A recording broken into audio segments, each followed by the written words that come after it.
Live from the Jane and Brian Williams studio at Elon University School of Communications, you're watching Elon Local News. Good evening and thank you for joining us. I'm Brian Ray. And I'm Margaret Faust. Tonight we are taking questions you submitted on social media and getting answers. Many of your questions pertain to the ongoing coronavirus pandemic, which is where we begin tonight.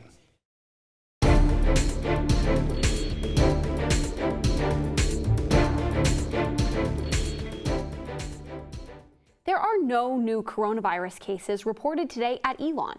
As of 4 p.m., there are 54 active cases overall and more than 200 students in quarantine or isolation.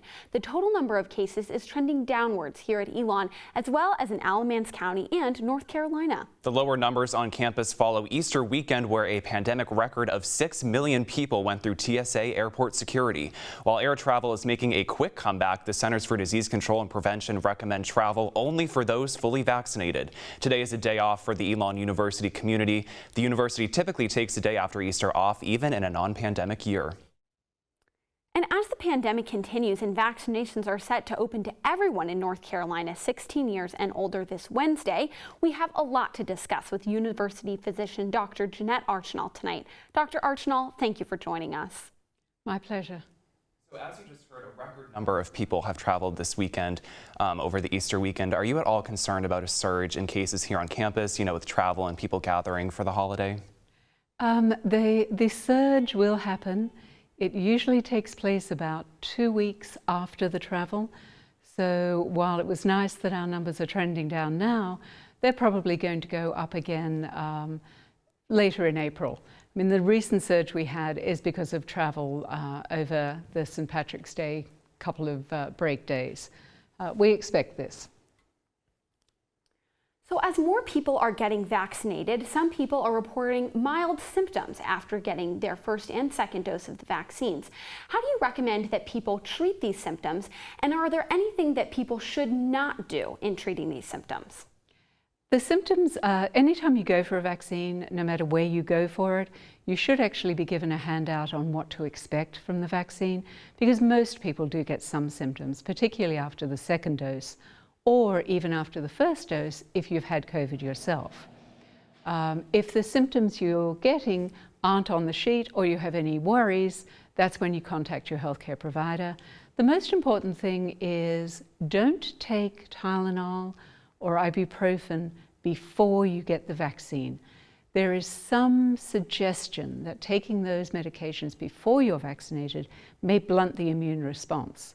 It's perfectly okay to take them afterwards and to help with all of the symptoms, and there's no reason not to take whatever medication you normally take for aches and pains and chills and headaches. Just don't take them before you go in for the shot. Yeah, and is the university seeing any cases in people who have received their first dose of the vaccine? You mean cases of COVID in people who've already had some vaccination? Yes, yeah. Yes, there are some, and certainly we have a number of people in quarantine who have had one dose of the vaccine already, but what people need to know is there are 2 doses for a reason, and it takes time to build up immunity, which is why it's 14 days after that second dose or after your Johnson & Johnson dose, if you get the single one, before you can be regarded as immune. That's not unique to COVID-19 vaccines. We remind people every year that the flu vaccine takes 2 weeks to work, and you can catch the flu in that 2 weeks between getting the vaccine and that, between getting your vaccine and before that 2 weeks has actually elapsed. Thank you for that reminder. Now, I'm curious, the university has announced that fully vaccinated students are exempt from testing and quarantine for the next, or quarantine if they are close contact for the next 90 days after they get their vaccine. Can you explain from a medical standpoint what's the reasoning behind these changes? Well, the reasoning behind that is that's basically the CDC guidelines.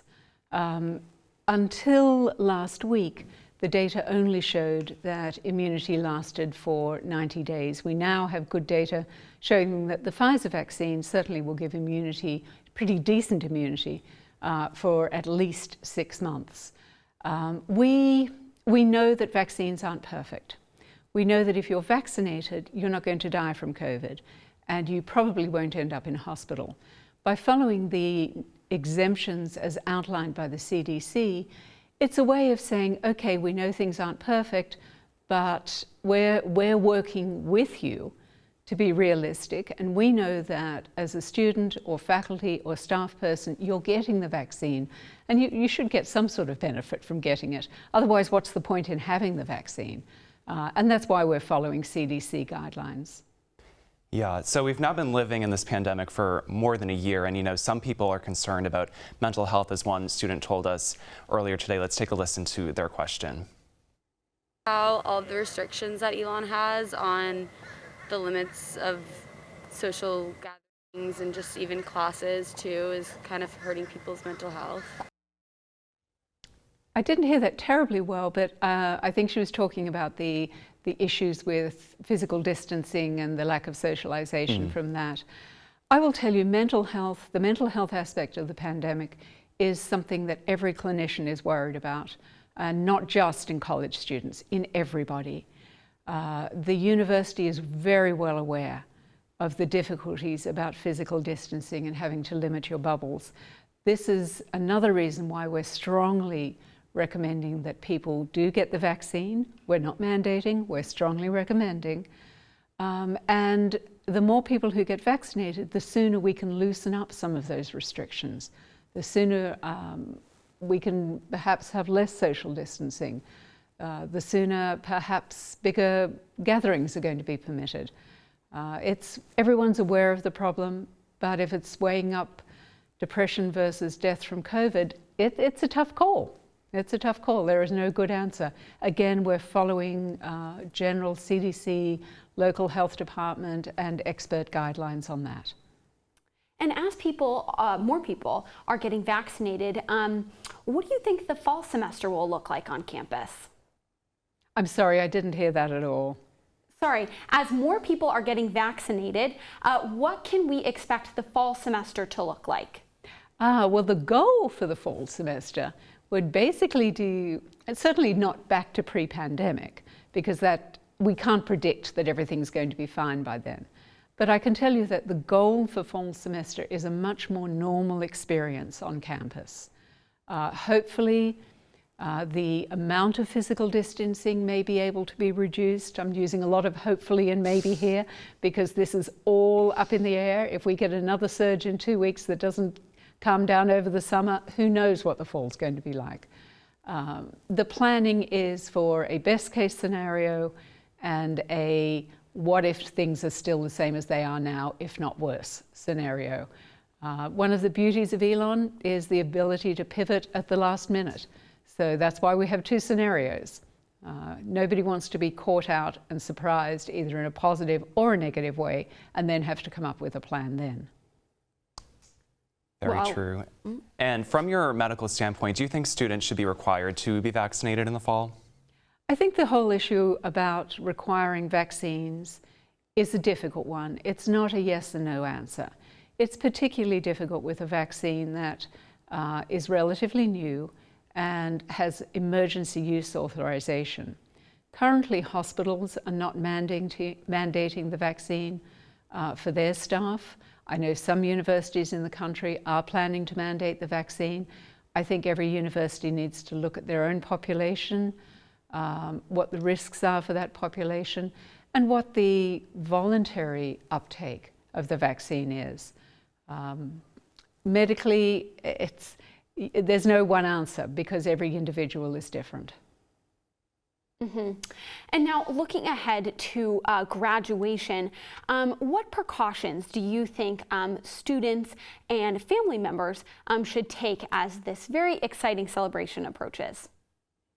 Really very, very straightforward. For students, I would strongly recommend getting vaccinated, probably with the Johnson & Johnson one, because it means you're relatively immune much faster. For family members planning to come down for graduation, again, vaccination's important. If you choose not to be vaccinated, then 14 days of self-quarantine is a good way to make sure you're not going to bring the coronavirus to campus and infect other people who may suffer from it a lot more severely than you do yourself. Well, thank you for those reminders, and fingers crossed for a best case scenario next fall. Dr. Arsenault, thank you. And as always, for updates on what you need to know about the coronavirus on campus, visit elonnewsnetwork.com. And Elon is hoping to get 80% of students vaccinated by the end of April. Even though less than half of the Elon community has gotten their dose so far, it's a goal Dean of Students Janelyn Patterson says is achievable. You know, we really want students to see the value of this vaccine process, going ahead and not delaying it and doing it now so that we can get 2 weeks past that, because that's when you're considered fully vaccinated. Even though as of April 1st, around 4% of students have submitted proof of full vaccination and about 40% of students have at least gotten their first shot, Patterson says she hopes students will look at their vaccination as a proactive step for the fall. We really want students to see this as a way that they can, really facilitate the end of their semester being as normal as possible. The university is offering more vaccine clinics tomorrow through this Thursday and next week on April 12th at South Gym. You can find out more about that on our website, elonnewsnetwork.com.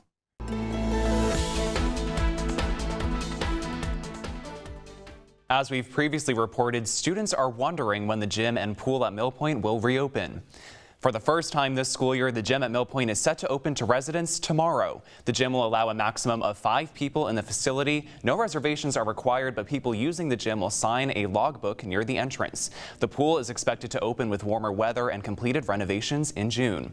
The Corey Gym and Park Fitness Center already increased their capacity limits. Both of those facilities will continue using the reservation system.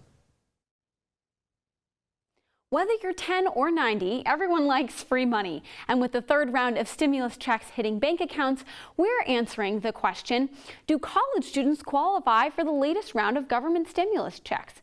Some do, but the answer isn't simple. Unlike other COVID-19 stimulus packages, the American Rescue Plan, signed into law in March, allows tax dependents to receive up to $1,400. Now, here's where it gets complicated. The extra stimulus is based on your parents' income during either the 2019 or 2020 tax year. And if your parents make less than $150,000, you'll see $1,400. Now, the amount allocated will get smaller until a household income of $160,000 is reached. And even if you meet these requirements, the money doesn't go directly to you, the student. Instead, it will go to your parents. Another question we received is about the purple lights on East Haggard. As you drive down East Haggard Avenue, you may notice the street lights in front of the East neighborhood have a purple tint. Duke Energy spokesperson Megan Miles says this is due to a manufacturer defect that causes the standard white color of the LED lights to turn a deep purple. She says the lights still continue to work and Duke Energy is replacing or repairing these lights as they're identified, which usually takes a few days once they're reported. Miles says the defect potentially affects several thousand lights across central and western North Carolina. The issue is isolated to one batch of LED lights shipped nationwide, and Miles says the cost for each repair is covered by the manufacturer. If you spot a purple light, you can report it to Duke Energy by calling the number on your screen or visiting their website, duke-energy.com. As we mentioned before, this show is dedicated to answering the questions of the Elon community. And someone asked on Instagram, midterms grades were just due. Are more students at academic risk? Is this pandemic related? Our Ashley DeLoe went to find the answer. Now that the spring semester is more than halfway over, data from the Provost's office shows that any pandemic-related stress was not reflected in midterm assessments. The evaluations, which note students as either at risk or satisfactory, are on par with what the office has seen in previous semesters. According to Rodney Parks, university registrar and assistant to the provost, there was not a dramatic increase nor decrease in the number of students currently at academic risk. Parks says this might be a result of a more, quote, normal semester. I think most students would say that there feels like it's more more normalized, and of course that makes it healthier for the campus in terms of the challenges students face. Elon freshman Anna Williams agrees with Parks and says both students and professors have had time to adjust to hybrid classes. I felt like the semester has actually been a little bit easier. I just think that especially because there's more of an option now between like Zoom and being in person, and teachers are getting more of a grasp on like the Zoom and like online classes and what works best like as a group and for the individual student itself. The Provost's office recently changed the withdrawal date to 70% of the completed semester rather than have those dates align exactly with midterm assessments. Park says policy changes like these help to alleviate student stress at this time of the year. We go out of our way to make sure that we create policies and engage students in a way that keep them safe, and that we are, you are our future. Starting this fall, students will be able to repeat courses and have their original grades suppressed from their transcript. Ashlyn Delawi, Elon Local News. For more information on academic policies and the upcoming course registration, visit elon.edu/registrar. Elon Performing Arts production of Macbeth is just over a week away. The director of the show and assistant professor of performing arts, Kim Shively, says the show is going to lean into its horror roots with the costume and set design. The actors are currently in rehearsal and are set to film the show for an online release on April 16th. You can view the show through Elon Performing Arts and it will be available for 2 weeks after the premiere.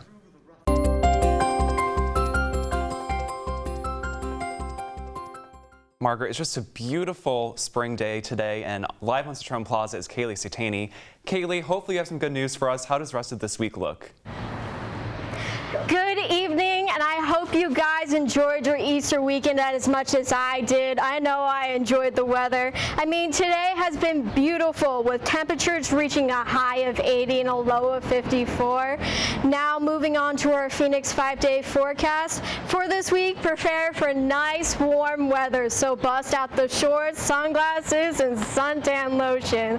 On Tuesday, it will be sunny with temperatures reaching a high of 81 and a low of 53. On Wednesday, it will be sunny with a high of 82 and a low of 54. Now on Thursday, we will see partly cloudy skies with a high of 81 and a low of 59. And on Friday, we're going to be seeing rain with a chance of thunderstorms with a high of 77 and a low of 56. And on Saturday, it will also be raining with a high of 76 and a low of 58. That is your Phoenix 5-day forecast. Back to you guys in the studio. Looks great. Thank you, Cailey. And you may be wondering what exactly you can expect from our sports teams as spring is in full swing. Live with us in the studio for more information is our sports director, Annemarie Bonner. Annemarie, what can we look forward to in the coming weeks? Thanks, Margaret. Football is now on a COVID-19 pause. That means their last 2 games of the spring season are postponed, and a decision has not yet been made whether or not to make those up. Their last game was scheduled for this Saturday at James Madison University. And on that note, here's what's happening this week. Men's golf will play in their last tournament of the spring season on Friday and Saturday, just an hour away in Cary. And Saturday is looking especially busy for the Phoenix because not 1, but 2 teams are set to face off against the College of William and Mary at home. Baseball with a doubleheader, and men's soccer with their last regular season matchup. Women's soccer is also set to compete against the Tribe, but in Williamsburg. Lacrosse, softball, and baseball aren't done just yet. Baseball just played their first conference series this past weekend against University of North Carolina at Wilmington. When I spoke to head coach Mike Kennedy prior to that, he said the start of the season has been inconsistent. So every game you lose, you don't get to make up. So that's one less you can lose while you're playing. You could get off to a bad start and be able to rebound. But when you're losing games due to COVID and you're 6 games down before you even play a conference game, it's going to be challenging to do that. And redshirt sophomore pitcher Brian Edgington was named the Colonial Athletic Association's co-pitcher of the week last week. While the team fell to East Carolina 15-0 on March 26, Edgington pitched after Spencer Bauer the next day to lead the team to victory. I was just trying to follow him, just keeping at that point keeping the lead and just trying to execute pitch after pitch and just letting my defense work. And that's where things stand today. Next week will look a little busier because women's soccer, men's soccer, and women's golf will compete in the CAA tournament if they qualify. Brian and Margaret, back to you. Annemarie, thank you. And you can read more about Elon's baseball team in this week's upcoming copy of The Pendulum.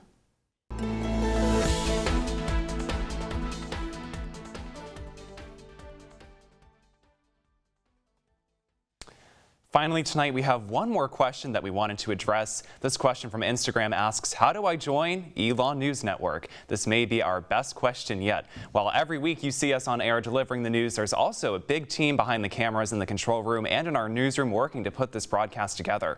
Plus, we have our constantly updating website, elonnewsnetwork.com, a social media team, and a newspaper consisting of reporters, designers, and editors. You can get started tomorrow if you want. Just email our team at enn@elon.edu. And that's going to do it for us on this Monday night. Thank you for joining us. For all the news you need to know when we're not on the air, visit our website, elonnewsnetwork.com.